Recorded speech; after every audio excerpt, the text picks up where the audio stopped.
أما بعد فأعوذ بالله السميع العليم من الشيطان الرجيم الرحمن الرحيم مالك يوم الدين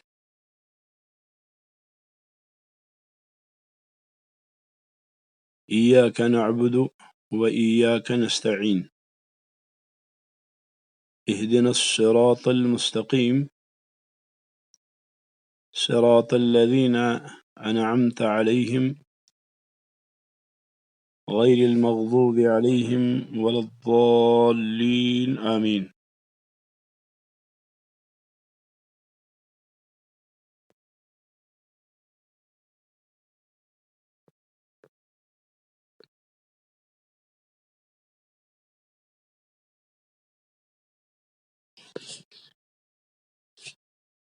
بسم اللہ الرحمن الرحیم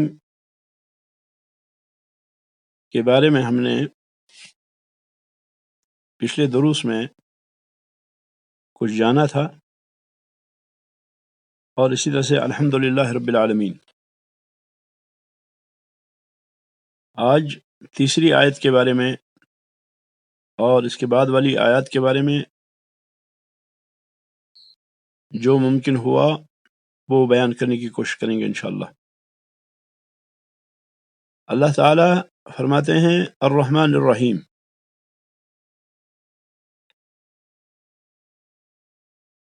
الرحمن الرحیم یہ دونوں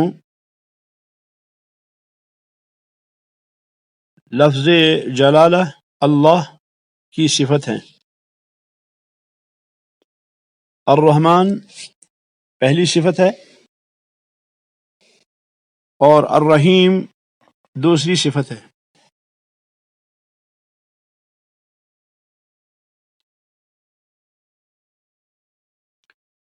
الرحمن فعلان کے وزن پر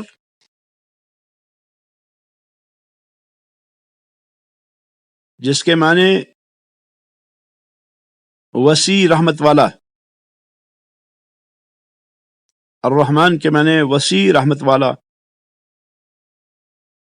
اور الرحیم کے معنی ایسی رحمت والا جو نعمت، جو رحمت مسلسل ہے، بغیر انقطاع کے ہے.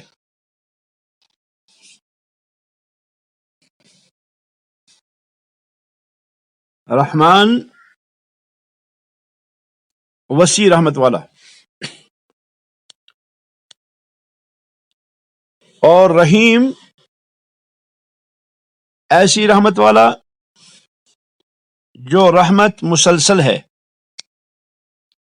جو رحمت دوام کے ساتھ ہے، جو رحمت ہمیشگی کے ساتھ ہے، جس رحمت میں تسلسل ہے. تو اللہ رب العالمین کی رحمت مسلسل ہے. اللہ رب العالمین کی رحمت متواصل ہے. اللہ رب العالمین کی رحمت ہمیشہ ہے. اللہ رب العالمین کی رحمت دوام کے ساتھ ہے، وہ بلا انقطاع کے ہے. تو رحیم ایسی رحمت والا جو رحمت ہمیشہ ہے، اور رحمان وسیع ترین رحمت والا.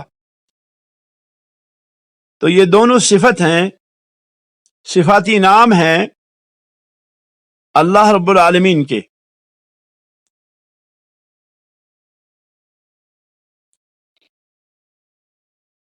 تو رحمان وصف ہے،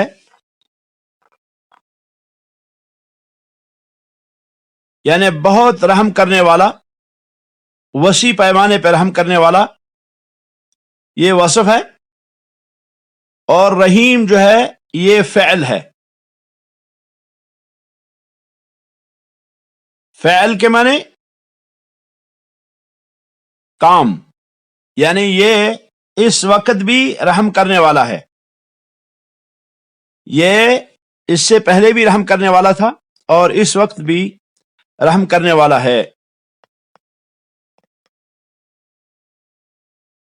اگر صرف رحمان کو لاتے یا صرف رحیم کو لاتے تو بھی یہ وصف اور فعل کو شامل تھا،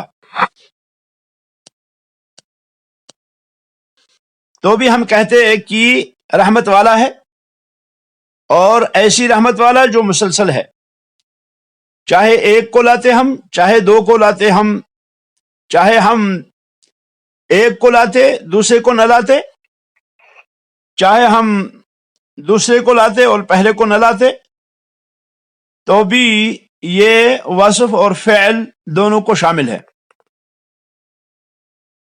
لیکن جس وقت ان دونوں کو ساتھ لایا جائے، یعنی الرحمن بھی اور الرحیم بھی، ان دونوں کو جب لایا جائے تو وہاں پر رحمان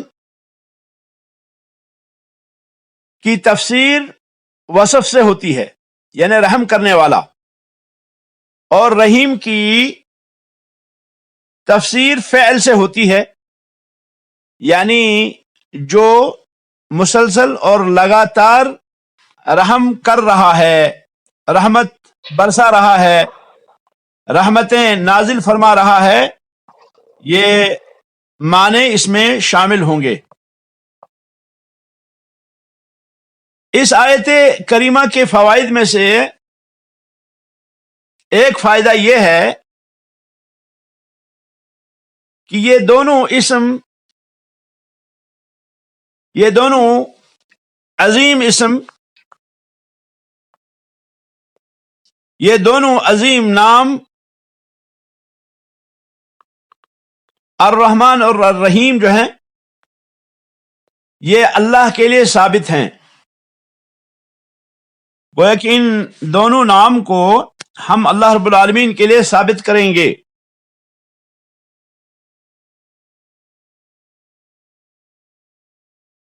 اسی طرح جب ہم ان دونوں صفات کو اللہ رب العالمین کے لیے ثابت کریں گے تو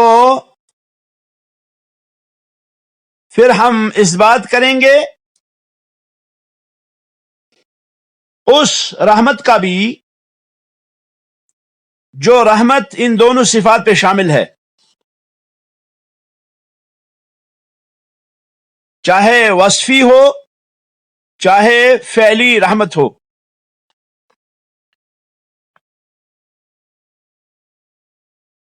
یہ دونوں نام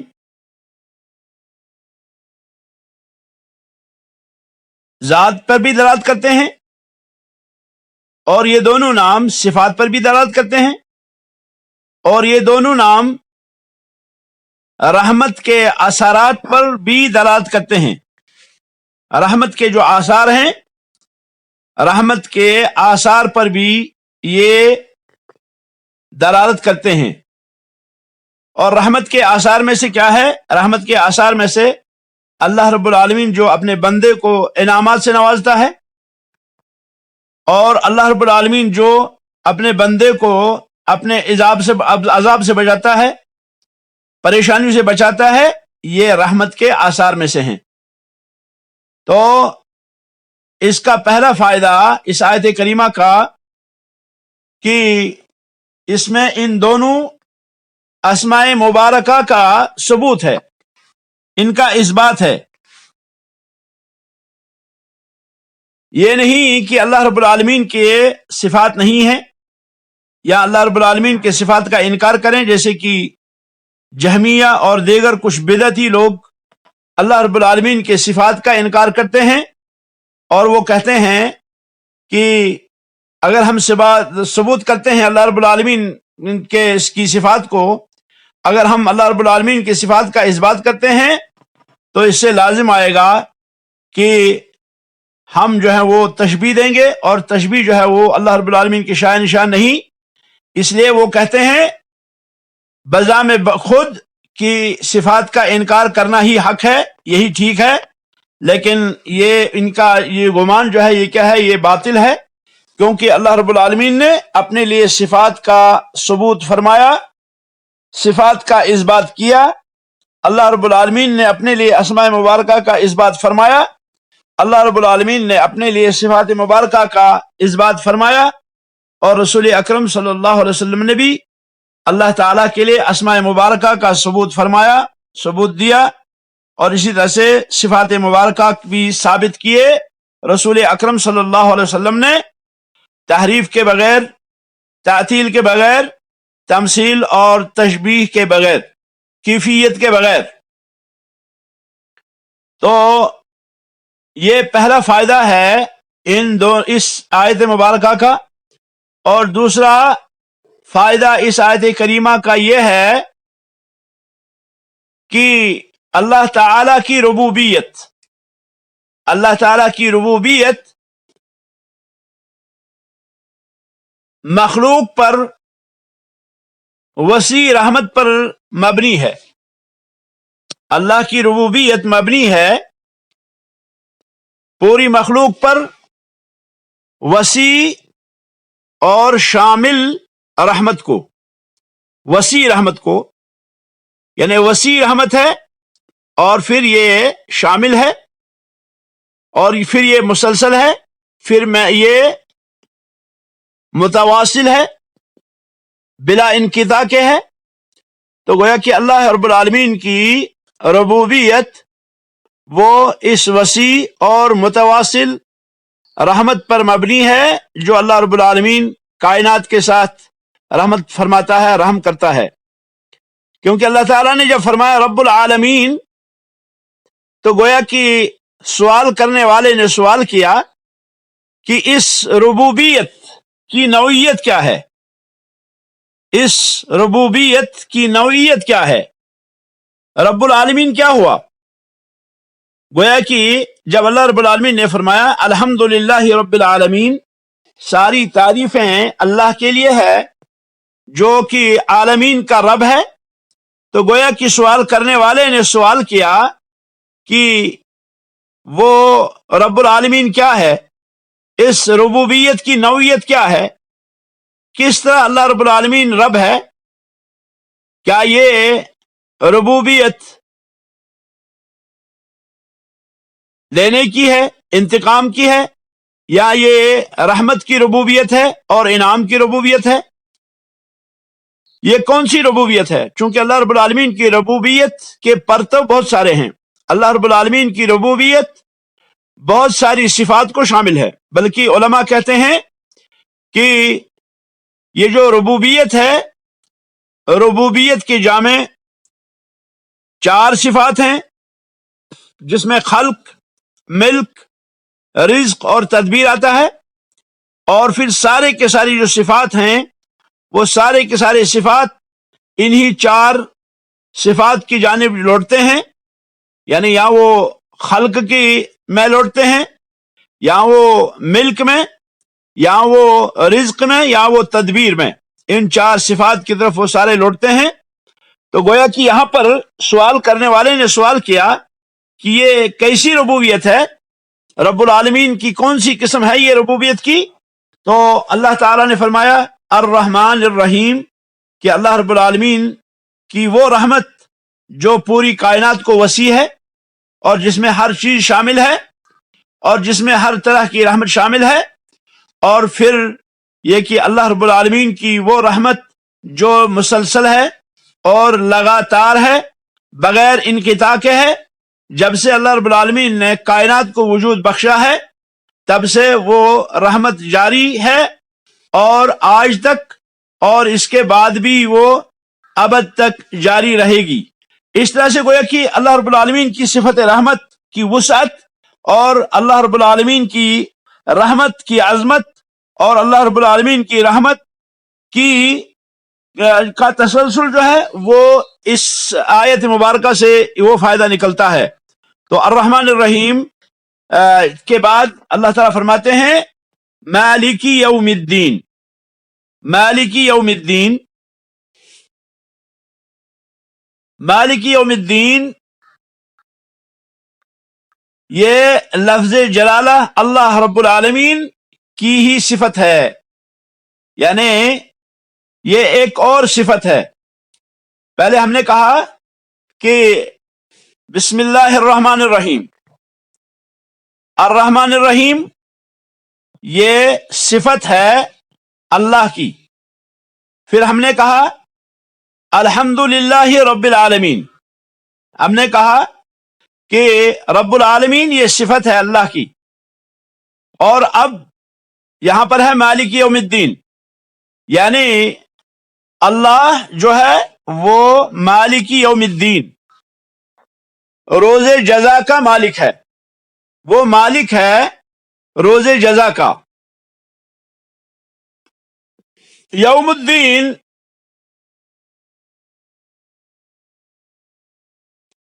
قیامت کا دن، یوم الدین قیامت کا دن۔ یہاں پر لفظ دین جو ہے، یہاں لفظ دین جزا کے معنی میں ہے،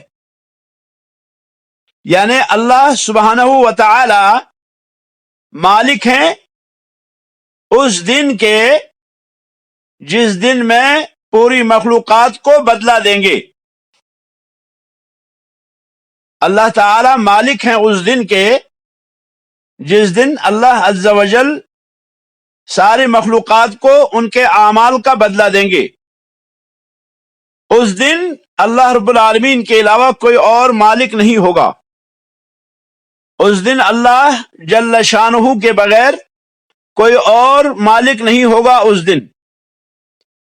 اور دین کبھی اس سے مراد جو ہے وہ بدلہ ہوتا ہے، جیسا کہ اس آیت کریمہ میں ہے مالک یوم الدین، یعنی بدلے کے دن کا مالک۔ اور کبھی اس سے مراد جو ہے وہ عمل ہوتا ہے، کبھی دین سے مراد عمل، جیسا کہ اللہ تعالیٰ نے فرمایا لکم دینکم ولی دین، لکم دینکم ولی دین، تمہارے لیے تمہارا عمل اور میرے لیے میرا عمل، سورہ کافرون آیت نمبر 6۔ اور ایسے ہی کہا جاتا ہے کما تدین تدان، جیسا کرو گے ویسا بھرو گے، جیسا کرو گے ویسا بھرو گے، یعنی جیسا عمل کرو گے اسی طرح تم کو عمل کا بدلہ دیا جائے گا۔ علماء کہتے ہیں کہ یہ دنیا جو ہے یہ دار الجزا ہے، یہ دنیا جو ہے یہ دار العمل ہے، اور آخرت جو ہے وہ دار الجزا ہے۔ اس دنیا میں جیسا شخص کرے گا قیامت کے دن اسے ایسا بھرنا پڑے گا۔ بعض دفعہ ایسا ہوتا ہے کہ اللہ رب العالمین دنیا میں ہی کسی کو بدلہ دیتے ہیں، اور دنیا میں ہی بدلہ دینے کا مقصد جو ہے وہ یہ ہوتا ہے تاکہ یہ میرے بندے میرے طرف رجوع کریں۔ اللہ تعالیٰ نے فرمایا وَلَنُذِيقَنَّهُمْ مِنَ الْعَذَابِ الْأَدْنَى دُونَ الْعَذَابِ الْأَكْبَرِ لَعَلَّهُمْ يَرْجِعُونَ۔ وَلَنُذِيقَنَّهُمْ، ہم ان کو چکھائیں گے، من العذاب الادنا، ادنا سا عذاب، دون العذاب الاکبر، بڑے عذاب کے سوا، یعنی بڑا والا جو عذاب ہے اس کے بغیر ہی، اس سے پہلے ہی ہم ان کو چھوٹا عذاب، عذاب ادنا چکھائیں گے، لعلہم یرجعون، تاکہ یہ رجوع کریں۔ تو کبھی ایسا ہوتا ہے کہ بندے کو دنیا پر ہی اپنے عمل کا بدلہ مل جاتا ہے، بدلہ تو چکانا ہی چکانا ہے، بدلہ تو چکانا ہی چکانا ہے۔ کہتے ہیں کما تدین تدان، جیسا کرو گے ویسا بھرو گے۔ مسند احمد کی حدیث آتی ہے، مسند احمد میں حدیث ہے کہ رسول اللہ صلی اللہ علیہ وسلم نے فرمایا کہ جیسا تم یہ چاہو کہ لوگ میرے ساتھ کریں اسی طرح سے تم لوگوں کے ساتھ کرو، یعنی تم یہ جو چاہتے ہو کہ لوگ میرے ساتھ یہ سلوک کریں تو پھر تم خود بھی ان کے ساتھ ایسا ہی سلوک کرو۔ تم جیسا سلوک ان کے ساتھ کرو گے اسی طرح تم کو جو ہے تمہارے ساتھ سلوک کیا جائے گا۔ یہ عظیمت ہے، یہ عظیمت ہے۔ آپ دیکھیں گے حدیث کے اندر آتا ہے کہ نبی علیہ الصلوۃ والسلام نے ارشاد فرمایا لا یؤمن احدکم حتی یحب لاخیہ ما یحب لنفسہ، کوئی شخص تب تک مومن نہیں ہو سکتا یہاں تک کہ وہ اپنے لیے وہ چیز پسند کرے جو اپنے بھائی کے لیے پسند کرتا ہے۔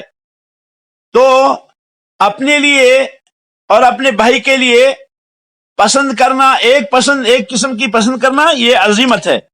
یہ بڑے لوگ کرتے ہیں، یہ وہ لوگ کرتے ہیں جو اللہ رب العالمین کے نیکوکار بندے ہوتے ہیں۔ یہ ایسے لوگ ہوتے ہیں جو دنیا سے ایک دم، جس کو آپ کہیں گے دنیا میں بس وہ ڈیرا ڈالے ہوئے ہوتے ہیں، دنیا میں بس وہ تھوڑا سستانے کے لیے قدم رکھے ہوئے ہوتے ہیں۔ ان کا مقصد یہ ہوتا ہے کہ ہم تھوڑا سستا لیں اور پھر آگے بڑھیں۔ جو لوگ دنیا کو یہ سمجھتے ہیں وہ کامیاب ہیں، کیونکہ دنیا جو ہے یہ فنا ہے، یہ دار الفنا ہے، یہ دار البقا نہیں ہے۔ یہ دنیا میں جو پڑاؤ ڈالا ہے یہ عارضی پڑاؤ ہے، یہ مستقل پڑاؤ نہیں، کیونکہ یہ پڑاؤ ایک نہ ایک دن چھوڑنا ہی ہے۔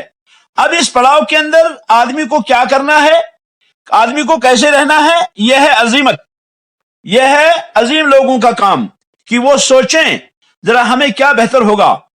بھئی دار الجزا آنے والا ہے، بدلے کا دن آنے والا ہے، اور بدلہ پھر وہ دے گا، بدلہ احکم الحاکمین دے گا، خود بدلہ جو ہے وہ اللہ رب العالمین خود دے گا، وہاں کسی کی سفارش نہیں چلے گی۔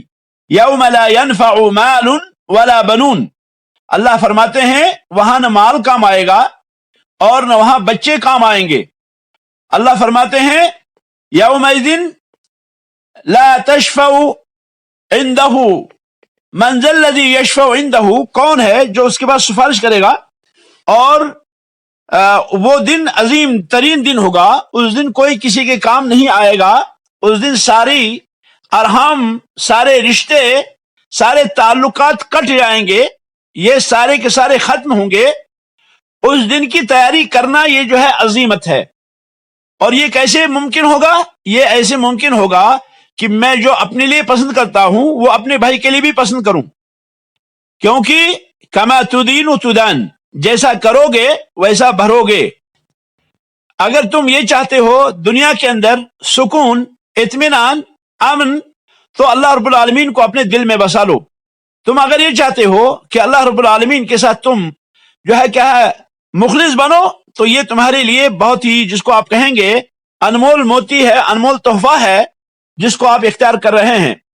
دنیا کی زندگی یہ جو ہے ایک ہوا ہے، بس یہ ایک پانی ہے، بس پانی کا قطرہ گرا اور سوکھ گیا۔ آپ ذرا غور کریں آبا و اجداد پر، کہاں تھے؟ اللہ تعالیٰ فرماتے ہیں هل تحس منهم من احد، هل تحس منهم من احد، کیا تم ان میں سے کسی کی آہٹ سنتے ہو؟ او تسمع لهم رکزا، یا تم ان میں سے کسی کا کوئی شور شرابہ سنتے ہو؟